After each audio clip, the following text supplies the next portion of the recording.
tinha que ficar lá em Londres, mais 5 dias. Então eu racionava o dinheiro pra, tipo, comer lanche durante o dia, né? Tomava café do hotel, consegui renegociar mais 5 dias de hotel. Quando você tem dinheiro, tudo bem, né? Ficar Que mais 5 dias, mas quando que não dinheiro? tem... Tinha cartão ali com o limite ali limitado. Vai com o dinheiro contadinho pra viagem e tem que ficar mais 5 dias, de lascar. Aí dinheiro contadinho, assim, sobrou. Aí comia lanche, tomava aquele café bacana de manhã no hotel. Reforçado. Que tá incluído no preço, né? Aí saía, andava tudo lá de graça, né? Museu, parques. E comia um lanche e deixava a principal refeição pra de noite, né? Um restaurantezinho, 11 pounds. Tinha lá aquele jantar, né? Aquela lasanha. E geralmente eu ia num restaurante italiano, né? Porque... Bastante massa, massa, né? Coisa que você conhece, né? E comia bem. E 10, 11 pounds resolvia a minha vida. 10, 11 pounds é... Hoje esquece. Oi? Era moeda lá? Sim, a moeda da Inglaterra é pounds. Não sabia. Libra.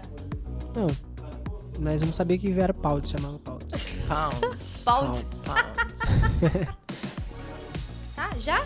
Já? Tá bom.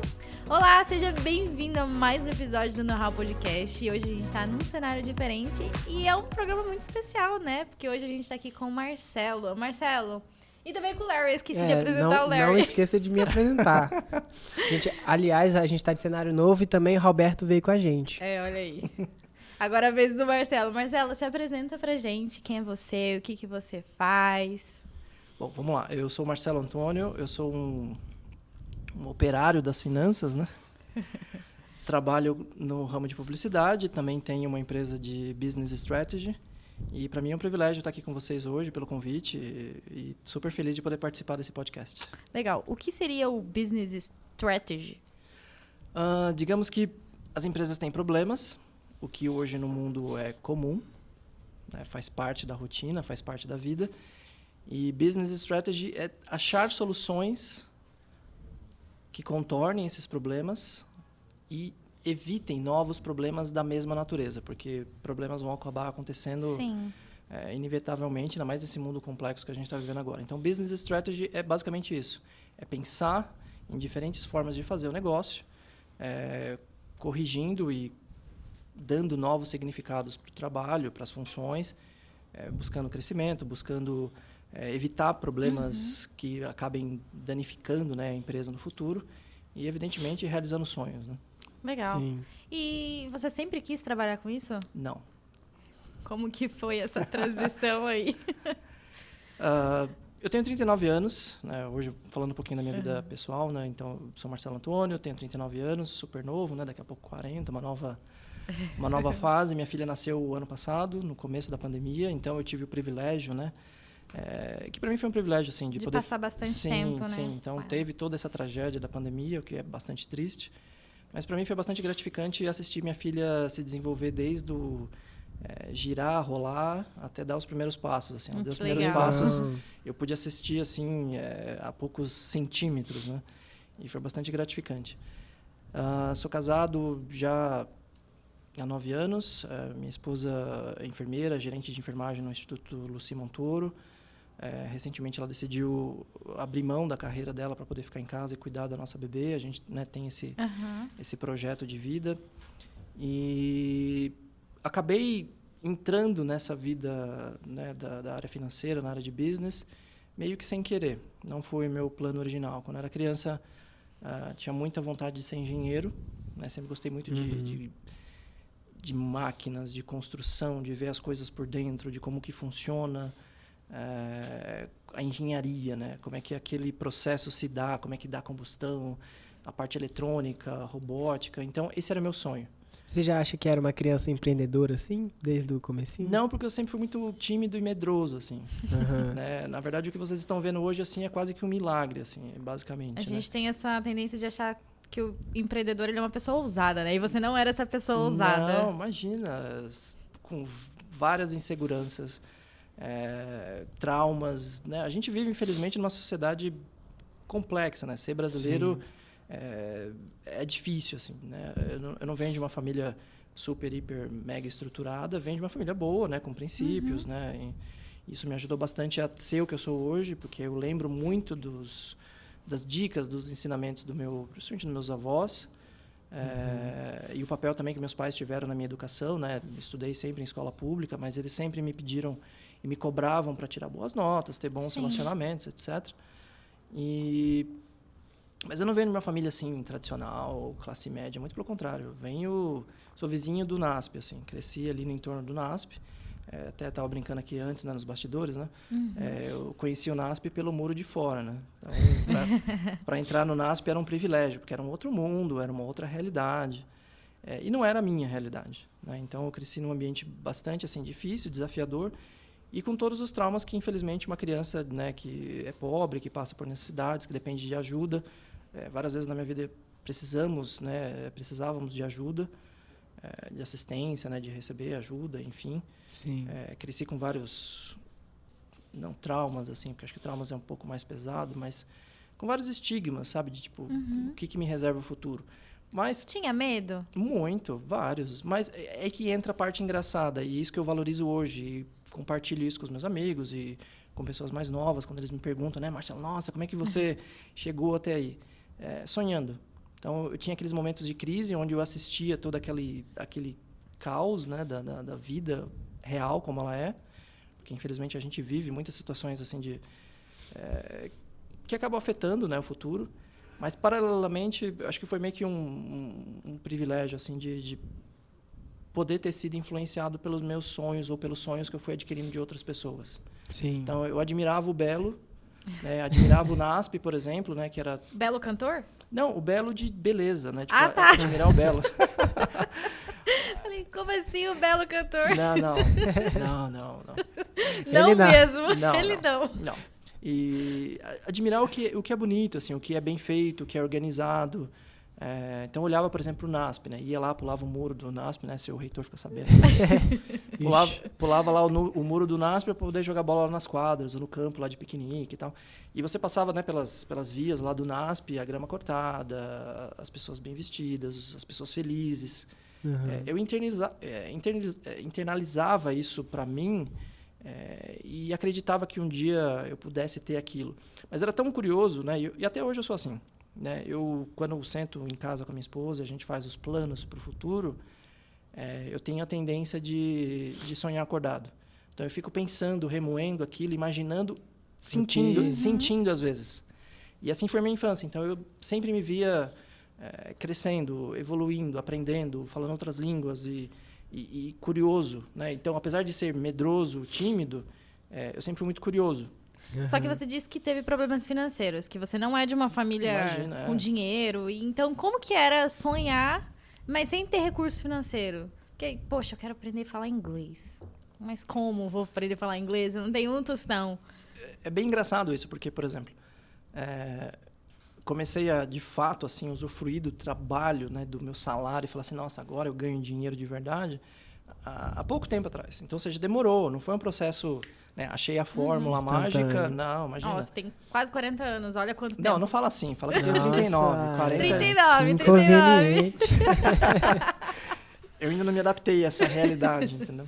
Porque é uma outra casa, né? Não, entra, né? Tipo, eu tô no 30, né? Então, 39. Deixa eu viver o Vamos último ano. Vamos valorizar a casa dos 30. Sim, deixa eu viver o último ano dos 39, né? E não foi recentemente, tipo, a partir dos 30, assim. Digamos que depois que eu casei, que eu já vinha vindo numa jornada interessante, mas acho que quando você acorda e você tem uma responsabilidade séria, né, com uma outra pessoa, com uma outra vida, você fica ainda mais sério. Sim. Né? Eu já tenho esse perfil de levar as coisas a sério.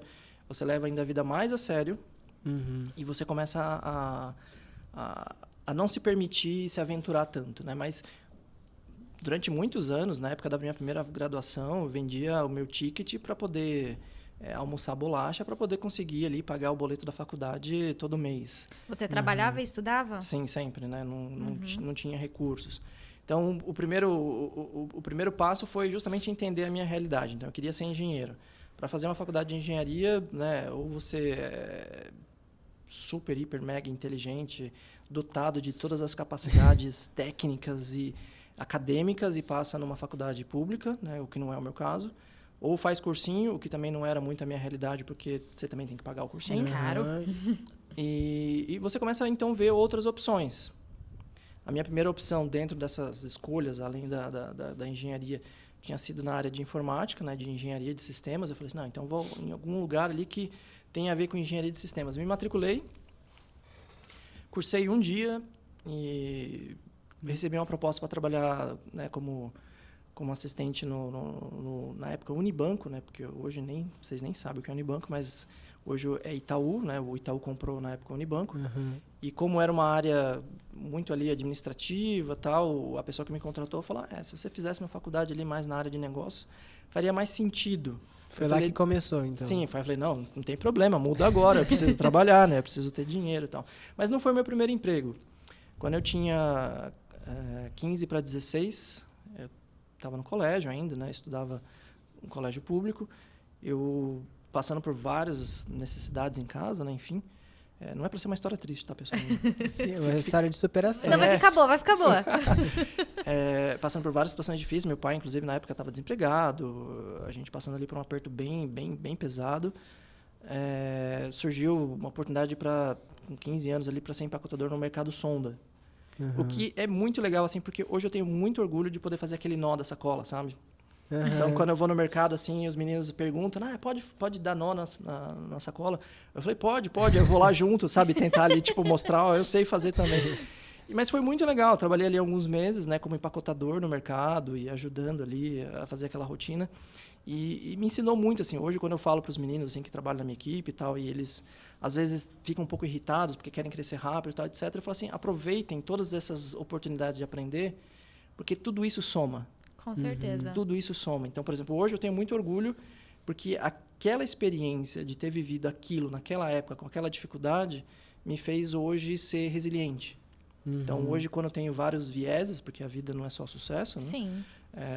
Uma coisa dá errada, eu não fico desanimado. Eu falo, não, é apenas um problema, vamos superar. Você usa isso como combustível, talvez. Sim, exato.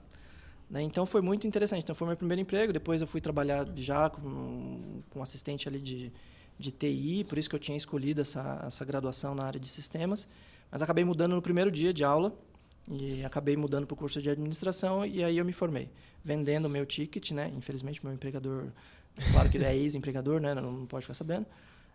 Vendia meu ticket para poder juntar ali o dinheiro para conseguir fazer o pagamento da mensalidade todo mês, o que de fato não garantia ali o pagamento em dia, porque eu vivia renegociando o semestre para conseguir... Atrasava uma, ia lá negociar. Atrasava várias, na verdade. Mas superando esses problemas... Aí você se formou em administração. Sim, minha primeira graduação foi administração e foi aí que eu comecei a ter as portas abertas, né? Porque Com uma graduação, as portas automaticamente já se abrem mais. Sim, e aceitando todos os trabalhos que apareciam. Então, no começo da sua formação acadêmica, você aceita trabalhos... você é assistente, você é estagiário, você é assistente. Marcelo, tem que aqui tirar o grampo do papel. Você tira o grampo do papel, né? E sem reclamar. Acho que talvez isso tenha sido diferencial, assim. Eu não negava nada. Tudo que vinha para eu fazer, eu fazia com um espírito bastante aguerrido, assim, com bastante dedicação. Então, desde muito cedo, procurava me vestir bem, né, dentro das possibilidades financeiras, limpo. Isso minha mãe sempre me cobrava, né, sempre estaciado, tal, etc. E assim eu fui me moldando no começo da carreira. Legal. E quais foram as outras graduações em seguida? Então, na verdade, eu demorei bastante para me formar por conta dessa dificuldade, né, de pagamento. Às vezes ficava um semestre fora e tal. Mas aí as coisas foram acontecendo, como eu comentei agora há pouco, né? A vida não acontece de um ano para o outro, de um momento para o outro. As coisas foram acontecendo, fui, né, sendo ali reconhecido aos poucos, muito por conta do engajamento, da disposição de poder sempre contribuir e ajudar. E por volta ali de 2007, eu estava já numa agência de publicidade japonesa que tomava conta ali das contas da Toyota, Sony, Ajinomoto, principalmente as contas japonesas aqui no Brasil. E na época estavam votando ou discutindo uma transformação profunda na contabilidade. E eu super me interessei. Falei assim, nossa, né? Tipo, vai mudar a contabilidade para um formato internacional. O que é isso? Já acendeu uma anteninha. Eu fiquei curioso. Como eu disse, tipo, uma das minhas principais características, apesar de ser tímido, né? Ter os medos, etc., é a curiosidade. Então, nossa, o que é isso, né? Em 2008, estava sendo votado essa nova lei das SAs, né? A 11634, se até a lei de cor hoje. A 11634, que foi votada depois em 2010. E fui estudar o que era contabilidade. Tinha visto contabilidade já no curso de graduação, quase tomei bomba, né? Porque eu quase fui reprovado, porque eu trabalhava no banco. E banco, débito e crédito, é diferente do débito e crédito da contabilidade, porque é o lado invertido. Não que seja diferente, mas é porque eu estava na outra ponta. Então, quando eu falava, debita da conta, diminui, né? E credita na conta, entra o dinheiro. E que essa é a nossa mentalidade do dia a dia. Só que quando você vai a contabilidade, depende do lado do patrimônio que você está olhando. Débito é quando está devendo. Então, mas quando você está falando de conta patrimonial, débito aumenta o ativo. Então, Confuso. Foi essa confusão que eu fiz na época, quando eu estava na faculdade e quase reprovei em contabilidade. Então, juntando todos esses desafios, em 2018 me acendeu essa luz do tipo, nossa, acho que eu vou querer fazer contabilidade. E comecei a pesquisar o que era a contabilidade lá fora. E comecei a ver que era uma contabilidade completamente diferente daqui do Brasil. Aqui no Brasil, a contabilidade é aquela coisa de pagar imposto, fazer ali a escrituração das finanças da empresa e tal. E lá fora eu vi uma contabilidade muito mais ativa, muito mais participativa no processo decisório.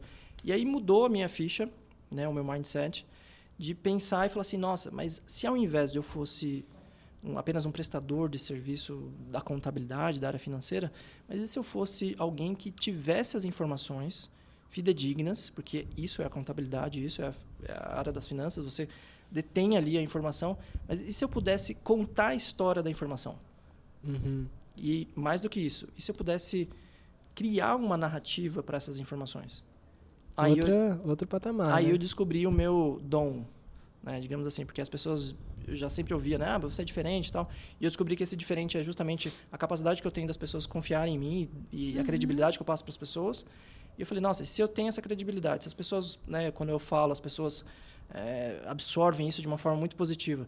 E se, ao mesmo tempo, se eu conseguisse mostrar dados, informações, através de uma história, como se fosse um storytelling, né, da área da publicidade, mostrando caminhos, alternativas, como se fosse finais diferentes. Né? Você pode escolher o multiverso que você quer. Né? Tipo, eu quero essa realidade, não quero essa. Através de dados, de informações fidedignas, tá aí o meu business. Então, aí eu parti para a contabilidade. Você uniu o técnico com uma habilidade sua, um talento seu. Exatamente. Na verdade, eu adquiri um terceiro talento. Então, eu tinha técnica, eu tinha, digamos, digamos que a credencial humana, né? As pessoas olharem, né? Tipo, ter empatia comigo. Apesar de eu ser tímido, né? Eu era tão tímido quando eu era criança, que eu lembro que eu estava em Campinas numa viagem com a minha avó, eu tinha ali 5, 6 anos, e estava lá na casa dos meus primos, eles numa condição financeira muito superior. E eu lembro que, vamos brincar na rua, eu lembro que sentou uma menina do meu lado aqui do direito, do outro lado esquerdo, eu não consegui levantar a cabeça, assim. Tipo, eu só conheci a menina pela coxa, assim, porque ela desenhou, assim, vários rabiscos na coxa. Porque eu fiquei, acho que, criança não consegue mensurar muito tempo, né? Mas, sei lá, 1 hora ali, assim... né? Então, aí eu descobri depois que eu gerava empatia nas pessoas, as pessoas queriam saber quem que era o Marcelo, queriam né, saber o que eu fazia, e isso gerava bastante empatia. Aí eu adquiri a terceira competência, que é justamente a juntar essas questões técnicas e pessoais no curso que eu descobri, mas aí eu já estava um pouco mais avançado, eu já estava aqui já no Grupo Publicis, numa das agências que é a Talent, isso já foi em 2010, 2011, por conta de ouvir também as pessoas, porque como é um ambiente aberto ali no ambiente da publicidade, então o departamento financeiro está aqui, mas o planejamento está aqui do lado, tipo, poucos metros, né? E eu, de novo, eu sou muito curioso, eu ficava ouvindo eles falando de Big Brother, falando de outras questões, mas aí falava dos assuntos do business como um todo mesmo, dos clientes e como é que era a estratégia, etc. E aí eu comecei a ver, falei assim, nossa, será que tem alguma coisa na minha área que consiga... linkar tudo? Isso. Aí eu descobri um curso em Stanford, que é uma especialização profissional, de Innovation Entrepreneurship. É um curso que foi bastante penoso, assim, porque, cara, o dólar né, disparou. Eu demorei um pouco para fazer, um pouco mais de 2 anos ali para conseguir terminar essa especialização. Só uma pergunta. Nesse período você já estava trabalhando na parte financeira da Publicis? Sim, eu tinha acabado de entrar. Eu tinha ficado 3 anos lá nessa agência japonesa. Aí surgiu uma outra oportunidade dessa agência, que faz parte agora do Grupo Publicis. Eles tinham acabado de ser vendidos, né, para Paris. e eles precisavam de alguém que tivesse já trabalhado numa agência com um ambiente mais internacional. Aceitei o desafio e super me engajei assim, no dia a dia. E lá dentro, por conta desse ambiente, né, multidisciplinar ao mesmo tempo, comecei a ouvir as conversas, o que as pessoas falavam. Então, eu falei, nossa, será que existe alguma coisa? Aí achei esse curso de Stanford e fui atrás para conseguir fazer. E foi super difícil, por quê? A minha graduação foi uma graduação bem nas coxas, né, porque você trabalha, estuda. E a primeira coisa que... Quase reprovou em contabilidade. Exato. E uma das primeiras coisas que eles me pediram para poder fazer a inscrição, né, fazer histórico. lá... exatamente. Eu tive que traduzir, né, o meu histórico escolar. Para entrar em Stanford, você precisa de um GPA de 3.0, numa escala de até 4. Então, ou seja, uma média super alta. Uhum. E eu passei, assim, na trave, assim. Tipo, eu nem sei por que eles me aprovaram, porque deu 7,90 e passou. Né? Aí, além disso, tive que mandar meu currículo, escrever uma carta e apresentar 2 referências. E, graças a Deus, deu certo, né? A menina me ligou, ok, congrats, welcome. Super legal. E foram ali 8 módulos bem intensos e bem interessantes, tendo aulas ali com pessoas do mercado, com inovação, com empreendedorismo. E fez todo sentido quando eu fechei, assim, o ciclo, que eu falei, Então, nossa... foi alguma coisa que você buscou sozinho? Sozinho. Uma das coisas que me deixam, assim... que me motivam hoje para poder continuar, é que eu olho para trás e falo assim, nossa, como fez falta um tutor, ou alguém que me desse uma orientação. Talvez, não sei, estou conjecturando, porque, enfim, a gente não sabe o porquê das coisas. Sim. Mas eu não sei se talvez eu pudesse ter alcançado outros patamares ou ter, talvez, adiantado algumas coisas. Porque é difícil, quando você está sozinho e precisa ali superar as várias questões, né? Sozinho, com medo, com inseguranças, é bem complicado. E agora no NASP a gente vai abrir um curso que você vai coordenar, onde você vai trazer um pouco desse conhecimento, tanto da sua parte prática, quanto dessa que você aprendeu nesse curso também, né? Exatamente. Então, recebi esse convite incrível, né, de Marcelo, né, tá afim? Eu falei, claro. E tinha plano, sim, para minha carreira futura, né, de entrar na área acadêmica, mas foi uma surpresa. E quando me pediram para criar, né, desenvolver esse curso e desenvolvê-lo, eu pensei na minha história. E como é que eu poderia contribuir para essa nova geração, para que eles pudessem ser mais assertivos, mais poderosos, sabe? E hoje, né, com 39, quase 40, né, eu olho assim para o lado e tenho essa ânsia assim, de ver pessoas dispostas a contribuir para a sociedade como um todo, sabe? Me deixa bastante triste ver a nossa sociedade hoje como ela está, fragilizada. Mega individualista, né? Nossa, e fora também a crise que o Covid trouxe, sabe? As dificuldades que essa crise está impondo na nossa juventude, né? Nas pessoas que estão agora saindo da faculdade, as pessoas que perderam emprego. É uma situação bem complicada. Então, eu, como sou da área de negócios e a minha especialidade é, entre aspas, prever o futuro, isso me deixou bastante preocupado. Então, quando eu montei esse curso e fiz todo o desenvolvimento das matérias, das grades, da composição ali acadêmica, eu pensei muito na minha história e o que seria muito importante cada módulo contribuir na formação desses novos alunos. Uma coisa para quem está ouvindo a gente assistindo, esse curso é destinado a quem? Sim. Eu tentei abranger o máximo possível de diferentes frentes. Então, começa pelos alunos que estão saindo da graduação, que passaram por uma barra agora, né, de enfrentar aulas online. Eu faço reuniões online o dia inteiro. E eu assim. acho que esse pessoal tá com muito medo. Sim. De encarar. Primeiro porque eu acho que talvez muitos deles estejam inseguros pelo fato de não terem acompanhado as aulas presenciais. Sim. Então bate aquela insegurança. Pô, será que eu tô preparado mesmo? E o mercado tá muito... Ele se fechou um pouco também pro recém-formado, né? Sim. Sim, porque tem... Você que tá na área, como que tem sido isso? Sim, temos essa crise instalada. Ela vai, infelizmente, perdurar durante algum tempo, mas é uma crise seletiva. Tem alguns setores que estão um pouco melhores, né? Os setores que dependem da variação cambial e que ganham com a variação cambial estão muito melhores, né? Enfim. Mas, digamos que a maioria, né? A realidade, né? Tirando os deuses do Olimpo, né? Nós, meros mortais, a gente está numa situação bem complicada e as empresas estão endividadas. As empresas tiveram uma queda grande de receita, um aumento expressivo nas despesas, e isso está achatando as margens operacionais. E, consequentemente, falar em contratação não é algo viável na cabeça dos empresários. Muito menos dar aumento. Então, ou seja, o que eles mais querem hoje? Profissionais baratos, e que entreguem uma alta performance. E como é que a gente encaixa os formandos nisso? Inexperientes. Né? Ou até mesmo o pessoal que saiu do mercado, porque foi, enfim, infelizmente, demitido por conta dessa crise que se instalou aí na realidade das pessoas. E como é que a gente recontrata essas pessoas, né? Que infelizmente estão um pouco defasadas, porque o mercado está muito dinâmico, mudou muito o mindset. Hoje, por exemplo, né? Falando dentro da minha realidade hoje, o mindset hoje é ter menos pessoas, mas que consigam ser autogerenciáveis. Então, ou seja, elas precisam ter várias capabilities, né? Como eles falam aqui. As pessoas precisam ser autogerenciáveis, elas precisam dar conta do recado e, ao invés de trazerem os problemas, elas resolverem tudo. Resolve já e já traz ali a solução. Solucionado já. Exato, as opções. Fala assim, ó, já analisei, está aqui, a gente pode fazer A, B ou C. O que você, gestor, quer? Ele fala, não, então vamos pelo C. Então, beleza, deixa que eu toco.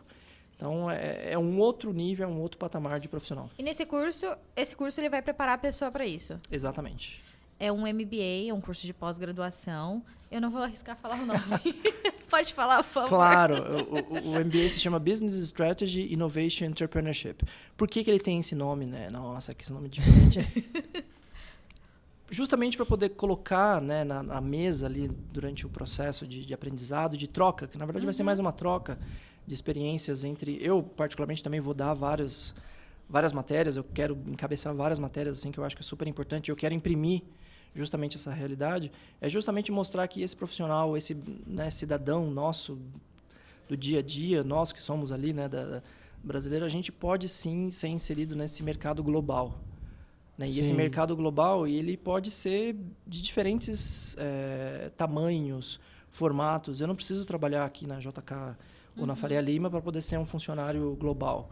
Eu posso ser ali na minha casa, na minha garagem, abrindo a minha empresa nova, sendo empreendedor, e por isso que o MBA ele tem esse foco tanto para profissionais, os alunos, né, respondendo mais amplamente ali a sua pergunta, tanto para os alunos que estão se formando e se preparar com mais senioridade, porque ele vai ter ali uma ampla capacidade ali de adquirir ferramentas bem novas e bem atuais, assim como para esses profissionais que perderam o emprego e vão poder se atualizar com essas novas ferramentas, assim como também aqueles que decidiram empreender, ou que já empreendem, mas vão adquirir conhecimento tão fino, tão técnico, e ao mesmo tempo tão prático, que vai capacitar ele a ter melhores decisões no dia a dia e ser menos, né? Eu estava conversando outro dia com um amigo, ser empresário e ser empreendedor no Brasil, eu tenho um professor que, na FIPECAF, que ele falava, né? Tipo, ele usava uma expressão até meio pesada, né? Tipo, é o tacho do capeta, que ser profissional, ser profissional no Brasil. Mas por quê? Porque está sempre mudando, tem muita crise, é muito volátil o nosso negócio. É difícil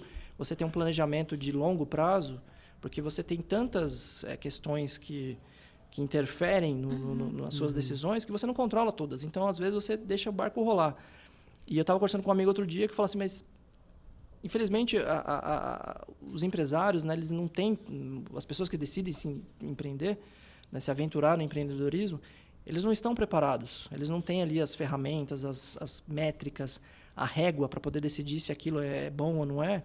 E vira quase que um horóscopo, né? Porque ele está tomando decisão quase que esotérico, né? Tipo, vamos lá ver se vai dar certo, porque ele não sabe se vai ter retorno, não sabe medir quanto que custa o capital dele. Então ele acha que de repente... Ele está ali mais perdido do que cego em tiroteio. Exato. Então de repente ele fala assim, não, eu estou tendo lucro, mas quanto? Não, sobra um dinheiro. Mas quanto? Tem mês que sobra mais, tem mês que sobra menos. Mas quantos por cento isso dá sobre a sua receita bruta, líquida, etc? Ele não tem a menor noção disso, não sei, né? mas se você tivesse esse dinheiro e aplicasse, seria maior ou menor? Não sei, quanto que está rendendo, né? Também não sei aplicar.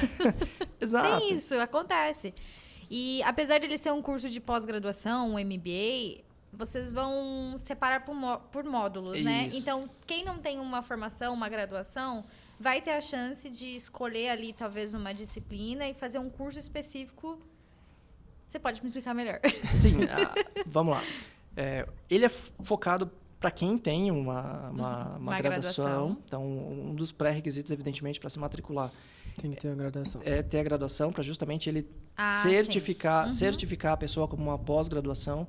Mas, evidentemente, ele foi construído para que no futuro próximo, assim que a gente começar a abrir as turmas, as pessoas que forem se interessando, elas se insiram em módulos específicos isolados. Né? Eles estão... Para ser mais acessível. Exatamente. Então, por Legal. exemplo, ele formado a titulação, né, o MBA de Business Strategy, Innovation and Entrepreneurship, ele é formado em quatro grupos. Né? A composição curricular dele são 4 componentes. Né? A primeira é basicamente para você ter uma base de finanças mais sólida. Então, você vai ter uma visão ali de cenários econômicos. O que é o Brasil? O que é a moeda que a gente usa, que é o real? Qual que é o histórico que a gente tem, né, de inflação, de dívida? Como é que os bancos operam, etc, etc. Depois, matemática financeira, pessoas saberem de fato como fazer conta. Os alunos não vão ficar ali no caderno fazendo conta. Isso tudo está pronto dentro do Excel. Então, a gente vai dar um problema, que é um problema real que a gente vive todos os dias. Pega o empréstimo no banco, não pego? Como é que calcula a taxa? Como é que funciona isso? Vale a pena, não vale? As pessoas têm aquela questão, né? Tipo, nossa, tenho ali minha empresa, eu não tenho capital, eu vou me endividar com o banco. Às vezes vale a pena. Às vezes você tem um negócio que gira, né? Voltando àquela questão de você saber quanto que gira o seu ativo, né? o seu capital, e você consegue perceber pelas ferramentas, né, da contabilidade, de que o retorno sobre o capital é superior, inclusive, que o custo da dívida que você adquiriu. Então, vale a pena às vezes. Ao invés de você tirar o dinheiro do seu bolso, você capta esse recurso. Claro que no Brasil as taxas são super altas, mas a partir do momento que você tem essas ferramentas e consegue medir, essa decisão deixa de ser menos emocional e mais racional. E você trabalha em prol disso. Falando um pouco, por exemplo, da minha questão, eu sou estudante, estou na faculdade, faltou um ano para me formar. E muitas pessoas, inclusive eu, a gente fica pensando no futuro, igual a gente já conversou. E às vezes, por exemplo, tem um termo, eu uso muito social media, né? Que eu trabalho com algumas questões de design, enfim. Chama Fear of Missing Out. Será que eu falei certo? Eu acho que é mais ou menos isso. Que é o medo de, tipo, não se atualizar. Sem perder, né? E começar, tipo, sei lá, uma bola de neve, se não atualizar, eu não vou ter emprego. Como que, por exemplo, eu, estudante da faculdade que está ouvindo agora o podcast, pode se atualizar e pode melhorar isso? Além do NBA, né? Claro. Ser curioso sempre, né? Então, talvez seja a minha dica, assim, né? E ser curioso incide diretamente em ler. Infelizmente, a gente vem de uma cultura que não valoriza muito o livro. Isso que eu ia dizer, o brasileiro ele não tem tanto a cultura da leitura, né? Não, né? Não então, é um hábito. Não é um hábito. Para mim, acabou sendo, né, desde muito cedo, ler. E como é que você estimula a se atualizar? E aí que está o ponto, né? Porque hoje é muito mais generalista. Então, por exemplo, Marcelo, o que você lê? Eu leio de tudo, desde romance. Eu também leio de tudo. Eu vario. Desde romance aos livros de negócio. Mas por quê? Existe uma tendência, a gente está vendo isso acontecendo hoje nos nossos dias, as câmaras de eco, né? As bolhas de informação. As pessoas elas ficam próximas de pessoas que pensam igual, que isso, para os negócios, para a vida, para o profissional, é péssimo. Porque você ficar dentro de uma bolha. Exato, porque você não aprende, você não ouve o outro, você não se questiona. Quando a gente começa, e isso eu aprendi lá em Stanford, as grandes inovações, elas vieram justamente, e lá no Vale do Silício, os funcionários das empresas não têm aquele segredo das 7 chaves. Eles levavam os problemas para o boteco ali no final do dia, né, para o ponto de encontro ali, para comer, para tomar alguma coisa. E eles abriam um problema e falavam assim, estou com um problema aqui nessa configuração, nessa programação. Pessoas de outras empresas. Então, ou seja, aí o cara ajudava e ele tinha outro insight, e esse insight gerava uma nova inovação. Então, ou seja, o que é o profissional do futuro, né? Preocupado em perder as questões do futuro? Primeiro, ler, que é fundamental, porque aí você vai ter esses insights. E ler coisas diferentes. Ler coisas diferentes, porque isso vai abrir a sua mente para entender. Eu, pessoalmente, entendi isso lá atrás, em 2009, 2010, comecei a ler muito sobre psicologia. Como que as pessoas se comportam, por que elas fazem isso? Porque eu me tornei menos reativo, porque é uma tendência nossa, ao lidar com problemas, primeiro você acha que o problema é você. Aí você vai falar, mas essa caneca aqui, né, que é bacana, aqui do Know-How Podcast, é preta, mas por que não é azul? Aí quem comprou vai falar, qual que é o problema, né? Você tem algum problema com essa cor, né? Cria, assim, aquela coisa assim, pesada, né? Enfim. E comecei a pesquisar sobre o comportamento humano, como é que as pessoas pensavam, isso me deixou menos reativo. E fez toda a diferença no ambiente de trabalho, nas suas relações pessoais? Sim, porque eu entendi as motivações. Você tem os seus sonhos, você tem seus sonhos, eu tenho meus sonhos. a gente não precisa competir. Sim. Pode te ajudar, né? A gente pode alinhar os seus sonhos. Ah, mas eu gosto de fazer isso, mas eu gosto de fazer aquilo. Ah, mas eu Entrar preciso... num acordo. Exatamente. Aí você consegue convergir para que nós três alcancemos os objetivos. No ápice. Exato. Nossa, muito bom. Ótimo conselho. Lê. É verdade. Muito. Não é fácil? Claro que não, né? Infelizmente o livro é caro, é tempo, né? Mas você tem que superar. Lê no banheiro, lê no ônibus, lê no trem. Sim, eu quando lia tá indo muito. pro estágio... Agora não, que a maioria tá em home office, né? Mas geralmente quando eu ia de metrô, eu pegava o livrozinho e ficava lendo. Melhor coisa da vida. O livro que mudou minha vida, isso foi lá em 2008, é super clichê esse livro, assim, mas quando eu li, eu falei, nossa, faz toda a diferença. Os 7 Hábitos das Pessoas Altamente Eficazes, do Stephen Covey, assim. Foi o primeiro livro que eu li de negócio, assim, que entrou, assim, eu falei, nossa. Até um tempo atrás, esse livro estava nos tops aí nas livrarias, né? Sempre tá, porque é um livro super atual, porque ele brinca principalmente com essa questão das diferentes perspectivas. Quando eu entendi isso, que a sua perspectiva de mundo é diferente da minha, assim como a sua é completamente diferente da sua também, isso não invalida. Então, não existe uma verdade, tipo, a sua visão é a verdadeira, a sua visão de mundo é verdadeira. Na verdade, é como se fosse um GPS, ele traz um pouco dessa analogia do GPS, aí eu entendi que, e eu era bastante fundamentalista, né, em relação a algumas questões, eu entendi que existem diferentes formas de ver o mundo, de entender as situações, e que nem por isso as pessoas estão certas ou erradas, simplesmente são pontos de vista. E todos devem, cada um tem uma bagagem. E todos eles devem ser colocados na mesa e contribuir. Então, isso é o mundo dos negócios hoje. Então, os profissionais hoje que conseguem ter essa mentalidade de sair dessas bolhas de informação, dessas câmeras de eco, são os profissionais que estão se destacando no mercado. Porque eles solucionam problemas melhores. Na verdade, eles escolhem melhores os problemas, porque os problemas têm vários. E as pessoas falam, mas a questão é só resolver problema. Não, a questão é resolver os melhores problemas. Então, é entender a situação, por exemplo, um elevador. O elevador está demorando para subir. Como é que as empresas resolveram isso? Colocando um espelho. Por quê? Gente, nunca parei pra pensar nisso. Sim. Era morre de medo de elevador, gente. Tô É Se vocês verdade. olharem aqui no prédio, tem um espelho. Mas por quê? Porque a percepção das pessoas em relação ao tempo muda de acordo com aquilo que ela está contemplando. E o que as pessoas olham no espelho? Elas próprias. Então, ela para analisar o cabelo. Gente, faz todo sentido. E ela não isso. percebe o tempo. Aí ela para de perceber o tempo que o elevador demora. Então, várias empresas já sacaram isso, os prédios, né, que gerenciam as empresas. Porque quando você está sozinho, agora na pandemia, né, como a gente andou no elevador, ele sobe e desce uma velocidade impressionante, assim. Sim. Mas quando, né, você está ali com pressa, parece que demora. Sim. Então, as pessoas colocaram o espelho. Era a solução? A princípio, não, vamos trocar o motor. Então, você percebe que resolver problemas é muito mais do que simplesmente resolvê-los. Sim. É escolher os melhores problemas para resolver. Então, ó, para se destacar no mercado de trabalho hoje, a gente, além de fazer o curso de MBA do NASP, Por favor. Não esqueçam. para ser aluno do Marcelo, olha aí, ler mais, fazer cursos e quem não tem condições, por exemplo, de fazer um curso. Os livros são mais acessíveis, talvez, do que cursos. Mas você tem outras dicas de como essa pessoa pode se destacar no mercado de trabalho hoje? Hoje, a informação é muito distribuída na internet. Então, tem muita coisa interessante no YouTube. Então, por exemplo, você me perguntou lá atrás, mas como é que você, né, aprende uma outra língua? Eu, por exemplo, não tinha dinheiro para poder pagar uma cultura inglesa, etc. Como é que eu comecei? Gostava muito de ouvir música. Então, eu gostava tanto de uma música, e isso, até para filme eu sou assim. A minha esposa fica brava comigo, porque eu assisto o mesmo filme 50 vezes. Mas por quê? Porque assisto ele legendado. Decorou as falas já em inglês. Exato. Então, ou seja, quando você você gosta de uma música e você gosta de um filme, tenta deixar ele no mais original possível, e principalmente as músicas, né? E você gosta da música, vai traduzir aquela música, vai entender as expressões. Com isso, você vai ganhando vocabulário. Sim. Aí, quando você consegue, já depois de um tempo, ganhar um pouco mais de vocabulário, você se sente mais confortável para poder se desafiar. Então, por exemplo, o meu inglês mesmo se desenvolveu quando eu viajei sozinho para a Europa em 2010. Eu já estava trabalhando nessa agência. Falei, bom, né, vou ver o que eu consigo fazer. E teve essa experiência lá de ficar preso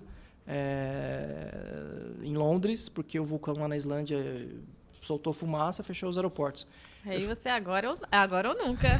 Vamos testar esse inglês agora. Exatamente. Ali eu me desafiei, perdi um pouco do medo. Então, não é que eu perdi o medo, eu sou um tímido, corajoso. Eu me desafio, eu sinto medo, sinto aquele friozinho na barriga, mas vai com medo mesmo, sabe? Sim. E Posso abrir um parênteses aqui? Claro. Vou falar. Fala. É que eu tô lendo um livro agora que é muito legal, que é Vendo o Seu Trabalho. Eu sou muito tímido.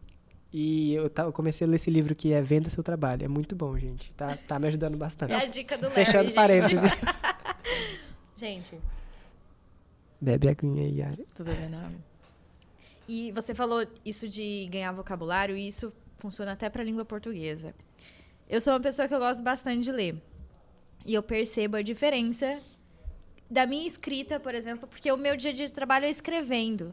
E o quanto mais eu leio, eu percebo o quanto isso agrega à minha escrita. E acho que isso também é muito importante. Saber escrever bem. Saber dominar a língua portuguesa, Não, pessoal. perfeito. Por favor. Tem vários Perfeito. skills, né? Sim, não, perfeito. Eu contratei, né, na minha equipe recentemente uma pessoa para ser assistente ali no nosso departamento de controladoria. E o menino super, né, fazendo graduação, etc., com muita dificuldade para falar. Mas você via que ele falava muito bem. Um ponto, ser de exatas não é também uma justificativa para você não se dedicar a escrever, a aprimorar a sua Fala. oratória. Isso é muito importante também, né? Em Sim. todas as áreas. E percebi que ele conversava normal com as pessoas ali fora da nossa sala, então, mas para vir falar comigo, para poder falar ali, explicar o problema, ele não conseguia. Ficava travado. E como é que a gente tentou ali resolver e contornar esse problema? A gente criou como se fosse um clube do livro. A gente escolheu um livro Que legal. bem interessante e a gente se comprometeu a ler. Eu já tinha lido, eu li de novo e a gente fez tipo uma master talk assim do livro. Tipo, o que você achou do livro? Os principais pontos. Nossa, outro menino hoje, porque ele consegue, né, ele leu, absorveu, anotou, conseguiu se desenvolver, falar explicar, sim. Então, para mim, a importância dos livros é fundamental e sei que é caro, sei que é difícil, mas temos que aproveitar. Às vezes, né, pegar um livro emprestado, que nem você perguntou de absorver conhecimento. Tem muito conteúdo na internet, tem coisa boa, tem coisa ruim. Saber ali, ter a curiosidade de pegar essas aulas. Eu não falo nem dos influencers, né? Eu falo muito mais dos canais de aula mesmo. Tem muito conteúdo. Outro dia eu estava, né, revisando o conteúdo de estatística. Me deu uma dúvida ali, eu achei ali um canal de aula e o professor no canal explicando. E eu com um caderno ali fazendo exercício. Falei, agora entendi. Assim adquire conhecimento. Não precisa pagar, tá lá. Você pagou, claro, a internet para você ter o acesso. Adquirindo conhecimento aí já abrange várias skills assim que o mercado está precisando, né, de funcionários que tenham várias coisas, saiba fazer, sei lá, música, saiba ser de humana, saiba ser de exatas, enfim, todas essas... Saiba ser de humano, saiba ser de exatas. Nossa, nem nada a ver, mas vocês entenderam.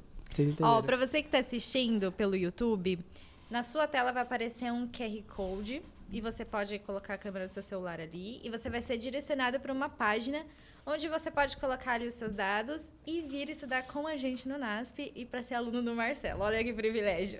Eu já quero, já. Ou também tem um link ali na descrição do YouTube que você pode acessar também. Legal. Tem uma coisa também que eu acho bem interessante, que eu gostaria que as pessoas prestassem bastante atenção nisso, porque para mim fez toda a diferença e eu acho que isso hoje é um problema. O foco. A gente perde muito tempo, né? Eu coloquei isso no meu celular. Eu, por exemplo, em média, fico 3 horas por dia no celular. O próprio telefone Meu Deus, que acusa isso. vergonha. Eu passo muito tempo mais. Né? E é sério Tipo, isso. mais que o dobro. É muito sério isso. Sim. E por muitas vezes a gente não tem paciência para poder assistir ali uma aula, um curso, ou ler um livro por 20 minutos, 30 minutos. Mas a gente fica muito tempo tendo essas distrações. Então, por que algumas pessoas têm sucesso e outras não? Se dão melhor na vida profissional, outras não? Utilizam melhor o seu tempo. Utilizam melhor o tempo e essa questão do foco é fundamental. Sabe, voltando lá para a minha história da infância, né, eu criava esses cenários no futuro. Eu me apegava a esses cenários. Então, ter essa paixão pelo seu plano te faz permanecer focado, não te desviar. Ô Marcelo, mas quando você vislumbrava assim, o seu futuro, ele era detalhado? Super. Sério? Tipo assim, em tal ano eu quero estar formado nisso, em tal ano eu quero estar trabalhando nisso, em tal ano eu quero estar estudando... fazendo um curso nos Estados Unidos. Era exatamente assim? Sim, mas com margem para... Com margem de erro ali. Sim, porque eu, por conta da curiosidade, né, eu tinha visto uma capa de uma revista que falava assim, fique tranquilo, 50% dos seus planos vão dar errado. Animador. Não, motivador. Não, mas é mesmo, mas é é a muito, vida assim. muito motivador, porque eu aceitei a realidade. Falei, tá, então se eu faço 10 planos, 5 com certeza vão dar errado. E tudo bem. E quando eu fui fazer esse curso em Stanford, a ideia é justamente essa. Para você ter uma ideia original, uma ideia inovadora, você precisa de pelo menos 4.000 ideias. Misericórdia. Então, mas são brainstorms, né? Você vai ali, mas a gente pode fazer isso, fazer aquilo. Dessas 4.000 ideias, cai para ali 200 que podem virar e ser desenvolvidas. Então você tinha vários planos, assim. Exatamente. Então, ou seja, Plano A, plano B. possibilidades, caminhos, isso demanda tempo, demanda esforço, sim, mas quanto mais você fizer isso, menos frustrado você vai ficar. Você acha que isso fez a diferença Total. para você chegar onde você chegou hoje? Sim, porque o problema das pessoas é desistir. Nós, como brasileiros, nossa cultura, né? A gente tenta uma vez, já desiste. E a gente não pensa nos planos alternativos. E fazer inovação, ter uma empresa de inovação, é você ter cenários possíveis. Às vezes nem tenta, aliás. Tem gente que tem medo de errar e nem vai. Tenta. E aqueles que tentam uma vez só, não vou fazer mais. E quando você cria um leque de possibilidades, você não se frustra, porque você fala, tentei aqui. E principalmente a questão da velocidade. Tem algumas pessoas que criam um plano tão detalhado que nunca põem em prática. Hoje, por conta das... Muita teoria e pouca prática, Sim, né? então, hoje, com as motivações e as mudanças e as alterações no ambiente corporativo, é mais ou menos assim o planejamento.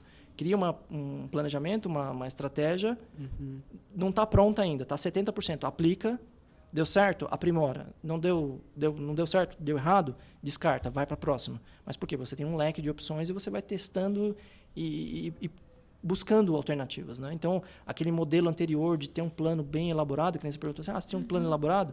Na verdade, eu tinha vários planos elaborados ao mesmo tempo. Eu gosto muito de desenho, né? Apesar de ser religioso, eu gosto bastante desses filmes, tal, e etc. E eu me divirto porque, trazendo para a realidade, é isso que faz a gente solucionar problemas. Você trabalhar com possibilidades, multiversos, né? Você ter ali possibilidades de ser coisas diferentes. Por exemplo, eu queria ser engenheiro, mas hoje eu sou muito feliz em ser um cara de business, né? De ser um empreendedor, de trabalhar numa empresa multinacional, de poder ter essa abertura agora de ser acadêmico, né? De poder passar esse meu conhecimento para frente. Nada disso estava formatado lá atrás. Eu tinha planos, sim, de ser acadêmico, mas mais para frente. E detalhe, todos os seus planos, assim, eram coisas possíveis, não era voando, assim... Então, por exemplo, quando eu pensava em ser engenheiro, eu me imaginava construindo uma Ferrari, uma réplica, assim, né? Mas aí É tinha o verdade. plano B. Tinha o plano B, né? Enfim. Mas eu sempre sonhei, né? Imaginava, acordado, assim, né? Que nem o mundo de Bob, né? Acho que não sei se era da época de vocês, o desenho.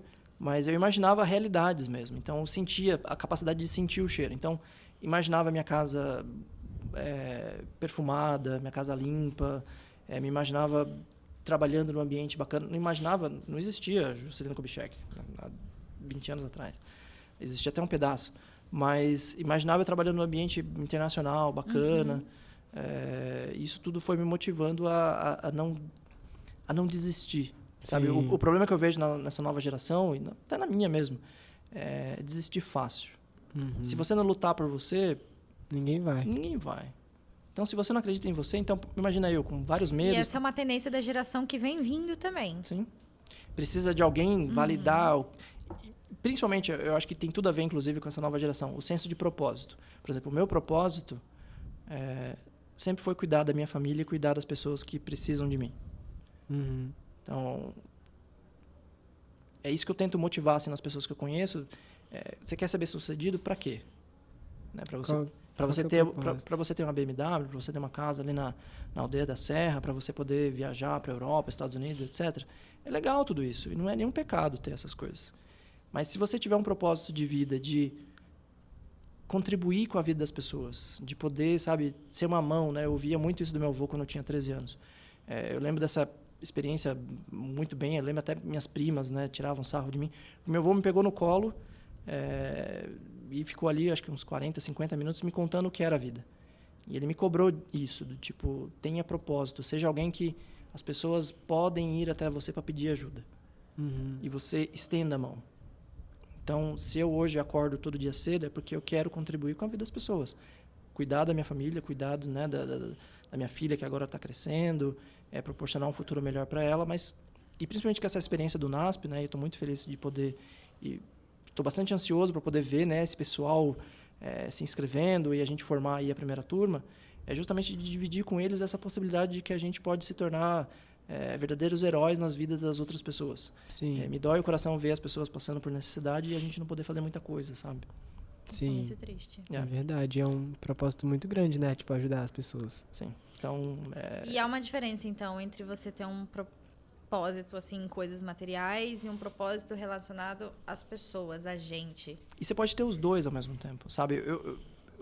Eu falo isso com bastante autoridade do tipo, todas as vezes que eu coloquei isso como meta na minha vida, Deus foi abrindo mais e mais portas. A gente estava falando agora há pouco, né, sobre isso, que às vezes a gente pensa que, será que isso vem de Deus, né? Será que é uma bênção? A gente fica na dúvida. Uhum. Quando Deus manda a bênção, ou quando é a vontade dele, você não tem dúvida porque é tão abundante, você fica até constrangido. Porque você olha e fala assim, nossa, quando surgiu esse convite, né, do NASP, no primeiro momento eu relutei, mas depois eu falei, nossa, mas tipo, porque eu sou novo, não estava preparado ainda, me sentindo preparado para isso. Mas quando veio, eu falei assim, nossa, é Deus chamando para poder compartilhar com as pessoas do tipo, olha, a gente pode continuar sonhando, a gente não precisa se limitar por essa realidade que a gente está vivendo. Isso para todas as faixas etárias, o aluno que está terminando a graduação, para o profissional que perdeu o emprego por conta do Covid, até mesmo para o empreendedor que está lá na garagem de casa, se esforçando para conseguir manter as contas em dia. A gente consegue e a gente vai chegar lá. Então, pra gente finalizar, Ok. as dicas que ficaram pra você, não sei se seria sucesso, mas acho que sim, porque sucesso é relativo, né? A gente Sucesso é você viver do seu trabalho com dignidade e usufruir dele. Infelizmente, a gente não vive dele, porque a gente só vive pagando boleto, né? É verdade. É verdade. Você já pode botar no dedo aí. Essa outra. lá. Exatamente. Adquirir conhecimento, que a gente falou de livros, cursos, e aí entra também o novo MBA, esse curso do NASP.